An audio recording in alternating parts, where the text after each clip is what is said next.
अपने दर्शकों की तस्वीर ज़रूर देखने को कहेंगे। उनको अंतिम सम्मान दिया जा रहा है, राजकीय सम्मान के साथ उनकी आखिरी विदाई हो रही है। इस समय आप देख सकते हैं, वहाँ से सीधी तस्वीरें आपके सामने हैं।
सीधी तस्वीरें आप देख रहे हैं मरीना बीच से इस वक्त, जहां पर अंतिम विदाई जयललिता को अम्मा जिन्हें प्यार से कहा जाता था उनको दी जा रही है। राजकीय धूम के साथ उनको आखिरी विदाई दी गई, राजकीय सम्मान के साथ उनको आखिरी विदाई दी जा रही है। यहाँ पर ही उनका शव दफनाया जाएगा, जहाँ एमजीआर का शव भी दफनाया गया था।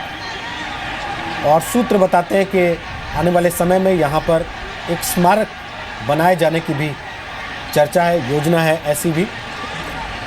और इस वक्त आप देख सकते हैं पूरा तमिलनाडु एक तरह से स्टैंड स्टिल जिसे कहते हैं, शोक में भावुक अपनी नेता को आखिरी विदाई देने के लिए यहाँ पर पहुँचा हुआ है। पूरा रास्ता आपने देखा किस तरीके से खचाखच भरा था।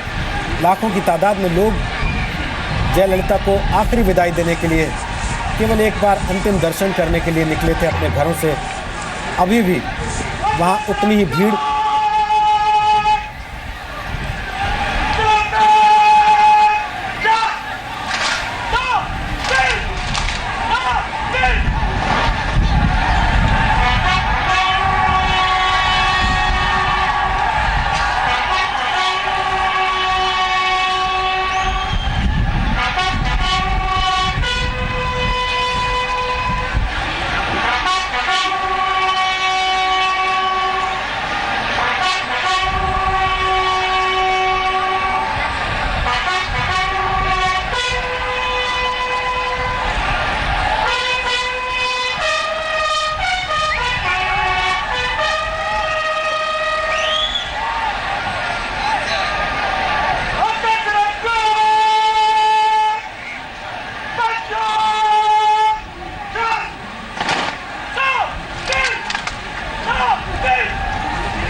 तो सलामी दी गई है आखिरी जयललिता को इस अंतिम संस्कार से पहले, अंतिम क्रिया से पहले।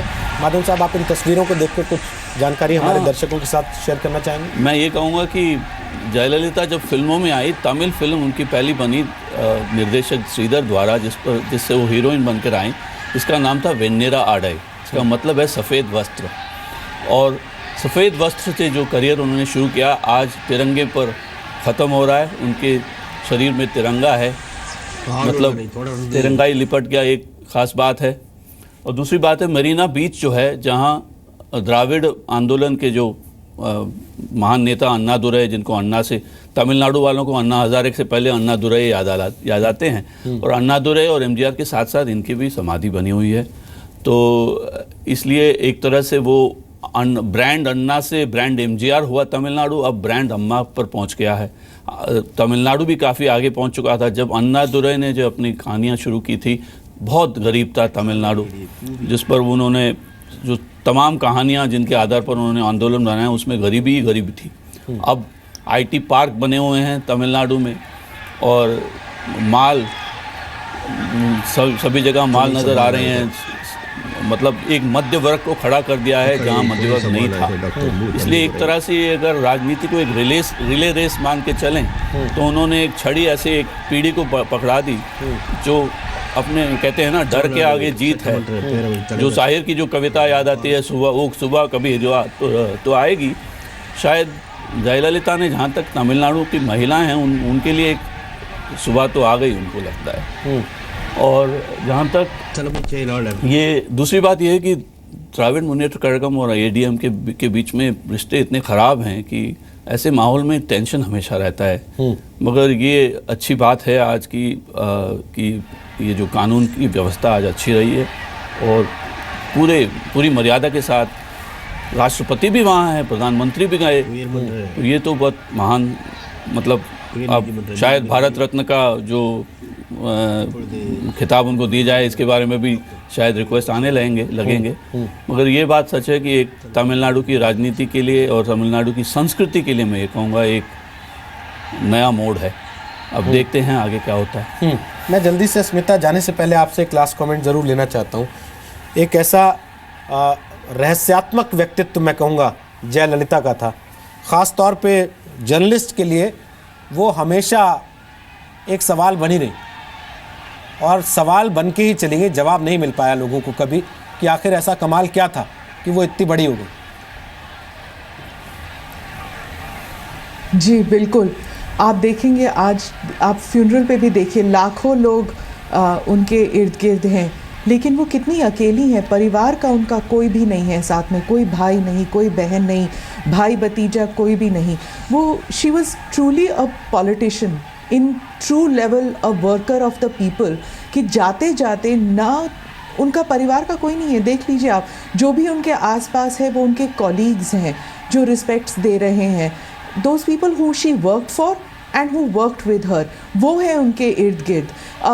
कोई रिलीजियस सेरेमनी नहीं, मुझे तो कोई भी फ्यूनरल ऐसा याद नहीं कि कोई रिलीजियस सेरेमनी नहीं हुई अभी तक, and I don't think it's going to be there. She is just going to be buried without any religious ceremony. अभी थोड़ी देर में जो ध्वज उनके ऊपर रखा गया है वो ध्वज हटाया जाएगा and she will be lowered into the grave. बस यही होगा।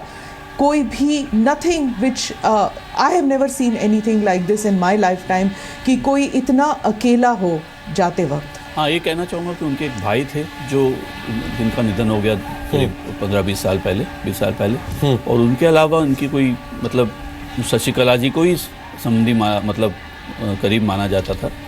इसलिए हाँ, एक तरह से स्मिता से मैं सहमत हूँ। ये उनके कोई रिश्तेदार थे तो तमिलनाडु की जनता, और मतलब सचमुच में एक ऐसा प्रेम आपको नज़र आएगा। आज दिन भर हमने देखे हैं दृश्य, जो मैं उसी एक्स फैक्टर पर वापस आऊँगा। ऐसे दृश्य मतलब नाप तोल की राजनीति से ऊपर है ये बात। मतलब ये सिर्फ समीकरण या जाति इस हिसाब से इसे नापा नहीं जा सकता। इसमें एक तरह की एक भावुकता है जो इसको मिस्टीरियस कनेक्शन ही कहूँगा। अम्मा जी थी एक तरफ पुरची तलेवी कहलाती थी, इसका मतलब है रेवोल्यूशनरी लीडर यानी कि क्रांतिकारी नेता। दूसरी तरफ अम्मा भी कहा जाती है, जैसे कोई दुर्गा हो, एक हाथ में फूल हो दूसरे हाथ में खटक। मतलब एक बार खुशवंत सिंह ने इंदिरा जी के बारे में कहा था, दुर्गा एस्ट्राइड टाइगर। तो शायद वो इंदिरा जी से ज़्यादा अम्मा जयललिता पर ठीक लगेगा, क्योंकि एक तरह से ये जहाँ किसी ने लिखा था कि जिस प्रदेश में अम्मन बहुत सारी देवियों को पूजा जाता है तमिलनाडु में, जिनको अम्मन के नाम से दिया जाता है, उसी संस्कृति में एक एक्सटेंशन हो गया कि वहाँ द्रौपदी के भी मंदिर नज़र आएंगे आपको कर्नाटक और तमिलनाडु में। तो उसी संस्कृति में इनको ये ऐसा दर्जा दिया गया है। और हमने देखे हुए हैं कि बड़े बड़े नेता तमिलनाडु के उनके पाँव पे गिरते हुए, किसी को हंसी आती है, मगर इस बात पर दो राय नहीं है कि एक तरह की एक भावुकता है उस राजनीति में जो सामान्य जो हमारे जो स्टूडियो वाली जो विश्लेषण है उससे ऊपर है, समझ से परे। चलिए, बहुत बहुत शुक्रिया माधवन नारायण आपका आने के लिए। बहुत बहुत शुक्रिया स्मिता प्रकाश। आपका भी और बहुत बहुत शुक्रिया जीवीएल और रेणुका चौधरी, आप दोनों का आज इस कार्यक्रम का हिस्सा होने के लिए।